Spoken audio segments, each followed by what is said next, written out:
Halo semuanya, perkenalkan saya Rizky Saputra dari Teknologi Pertambangan Politeknik Negeri Ketapang.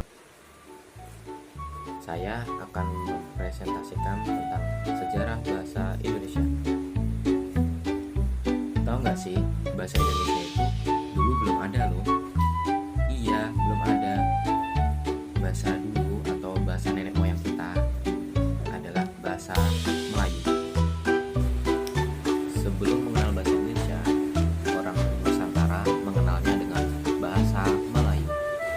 Bahasa Indonesia itu baru diresmikan pada tahun 1928. Bahasa Melayu Riau atau bahasa Melayu itu diperkenalkan dari pedagang-pedagang mancanegara seperti Cina, Arab, India yang berdagang di Nusantara.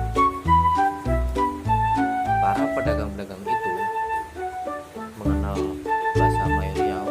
Setelah itu diperkenalkan di seluruh daerah Nusantara, Kalimantan, Jawa, Sulawesi, Papua, semuanya diperkenalkan dengan bahasa Melayu dari pedagang ke pedagang dari seluruh Nusantara. Bahasa Melayu ini sudah dipakai ratusan tahun oleh nenek moyang kita untuk mereka berdagang seluruh Nusantara. Jadi bahasa nasional kita awalnya bukan bahasa Indonesia, tapi bahasa Melayu. Terus kenapa sih bahasa Melayu itu diambil untuk menjadi bahasa Indonesia atau bahasa yang kita gunakan sehari ini? Terus siapa sih yang memberi nama bahasa Indonesia? Jadi yang membuat bahasa Indonesia itu adalah Muhammad Tabrani pada 1925.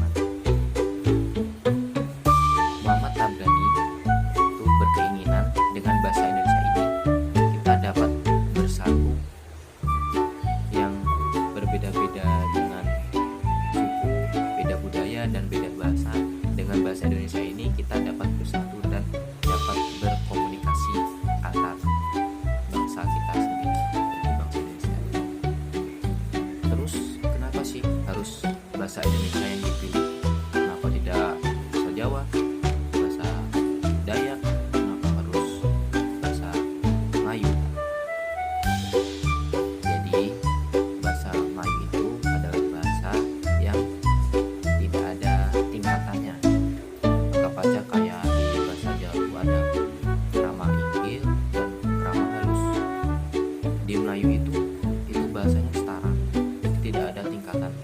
Semua tidak ada tingkatan dan semua dapat berkomunikasi antar sesama.